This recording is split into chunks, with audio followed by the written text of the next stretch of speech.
गर्मी का मौसम था। विवेक लंबे कद का खुश मिजाज आदमी अपनी पत्नी अनामिका के साथ शहर की भीड़-भाड़ से दूर एक छोटे कस्बे की ओर जा रहा था। दोनों के चेहरे पर खुशी थी। विवेक ने रास्ते में एक ज्वेलरी शॉप देखी और अचानक ब्रेक लगा दी। तुम्हारे लिए एक सरप्राइज है, उसने मुस्कुराते हुए कहा। दुकान के अंदर तरह तरह के गहने रखे थे, लेकिन विवेक की नज़र एक पुराने सिल्वर गोल्ड मिक्स ब्रेसलेट पर टिक गई। उस ब्रेसलेट के बीच में एक ब्लैक डायमंड था जो अजीब सी चमक छोड़ रहा था। ये पुराना पीस है, इसे पहनने वाले की किस्मत बदल जाती है, दुकानदार ने धीमे स्वर में कहा। विवेक ने बिना ज्यादा सोचे वह ब्रेसलेट खरीद लिया और अनामिका के हाथ में पहना दिया। अनामिका ने मुस्कुराकर उसे गले लगा लिया। रास्ता सुनसान हो चुका था, सूरज ढलने को था। विवेक कार चला रहा था। अनामिका खिड़की से बाहर देखते हुए पेट पर हाथ रखे मुस्कुरा रही थी। वो 3 महीने की प्रेग्नेंट थी। अचानक सामने से तेज हेडलाइट्स वाली एक ट्रक बिना हॉर्न दिए उनकी तरफ दौड़ पड़ी। विवेक ने ब्रेक मारने की कोशिश की, लेकिन बहुत देर हो चुकी थी। ट्रक ने उनकी कार को बुरी तरह टक्कर मारी और कार सड़क किनारे पलटते हुए लोहे के गार्ड रेल में जा फंसी। अनामिका की वहीं मौत हो गई और विवेक की आंखें गुस्से से भरी थीं। आखिरी सांस तक वो उस ट्रक ड्राइवर को देख रहा था जो बिना रुके भाग गया। विवेक की आत्मा शरीर छोड़ते ही गुस्से और दर्द से जल उठी। वो चीख रहा था, मेरी पत्नी, मेरा बच्चा, मैं तुम्हें छोड़ूंगा नहीं। उसी वक्त अनामिका के हाथ से वो ब्रेसलेट टूटकर सड़क पर गिरा। विवेक की आत्मा उसी ब्रेसलेट में बंध गई, हमेशा के लिए।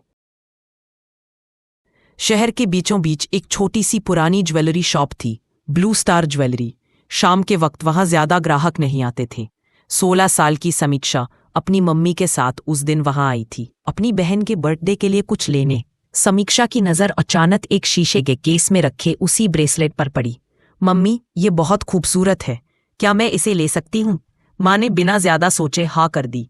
दुकानदार ने मुस्कुराकर ब्रेसलेट थमा दिया। पहले 2 दिन सब सामान्य रहा, लेकिन तीसरे दिन समीक्षा के व्यवहार में हल्के बदलाव आने लगे। वो छोटी छोटी बातों पर गुस्सा करने लगी, आवाज भारी हो जाती और कई बार उसके शब्दों में अजीब सा पुरुषीय लहजा आ जाता। एक रात रिया ने देखा कि समीक्षा सोते समय बड़बड़ा रही थी, मैं उसे ढूंढ लूंगा, मैं सबको खत्म कर दूंगा। रिया डर गई और मम्मी पापा को बताया, लेकिन उन्होंने सोचा कि ये बस थकान की वजह से है। समीक्षा को खुद याद नहीं था कि उसने क्या कहा। अब समीक्षा को बार बार एक सुनसान जगह के सपने आने लगे, टूटी सड़क, जली हुई कार और खून में सना कांच का टुकड़ा। रात को नींद में वो उठकर घर से बाहर निकल जाती। एक शाम जब मम्मी पापा बाहर गए हुए थे, समीक्षा अचानक उठी, चप्पल पहनी और घर से निकल पड़ी। रिया ने उसका पीछा किया। करीब आधे घंटे चलने के बाद वो शहर से बाहर सुनसान हाईवे पर पहुंची। रिया के पैरों तले जमीन खिसक गई। सामने वही जगह थी जहां 3 महीने पहले भयानक हादसा हुआ था। सड़क पर अब भी हल्के काले निशान थे और किनारे टूटी रेलिंग जंग खा रही थी। समीक्षा वहां खड़ी हो गई और उसकी आवाज पूरी तरह बदल गई। यहीं सब खत्म हुआ था। अचानक हवा तेज हो गई। समीक्षा के हाथ में पहना ब्रेसलेट चमकने लगा और एक परछाई उसके पीछे खड़ी हो गई। लंबा चौड़ा कद, खून से सना चेहरा।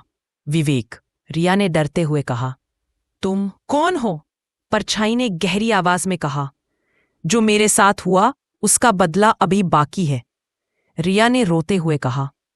मेरी दीदी को छोड़ दो, विवेक की आत्मा ने गुस्से से देखकर कहा। यह अब मेरी है, इसके जरिए मैं उन्हें ढूंढूंगा और मारूंगा जिन्होंने हमें मारा था। अचानक दूर से एक ट्रक की हेडलाइट्स दिखी, बिल्कुल वैसा ही जैसा उस हादसे के वक्त था। समीक्षा खुद ब खुद सड़क के बीच में चलने लगी, मानो किसी ने उसके पैर पकड़ रखे हैं। रिया दौड़कर उसे धक्का देती है और दोनों सड़क किनारे गिर पड़ते हैं। ट्रक तेजी से निकल जाता है, लेकिन ब्रेसलेट जमीन पर गिरकर टूट जाता है और उसके अंदर से एक चीख के साथ काला धुआं आसमान में गायब हो जाता है। घर लौटने के बाद समीक्षा धीरे धीरे सामान्य होने लगी, लेकिन उसे कुछ भी याद नहीं था। उसने सिर्फ इतना कहा, मुझे लगता है कोई मेरी आंखों से देख रहा था, कोई बहुत गुस्से में था। 2 हफ्ते बाद शहर की एक ज्वेलरी शॉप में वही ब्रेसलेट फिर से रखा मिला, इस बार बिल्कुल सही सलामत, जैसे कभी टूटा ही ना हो। और दुकान का मालिक वही आदमी था जिसने पहले समीक्षा को बेचा था। उसने मुस्कुराकर ब्रेसलेट को चमकाया और बोला, अगला कौन?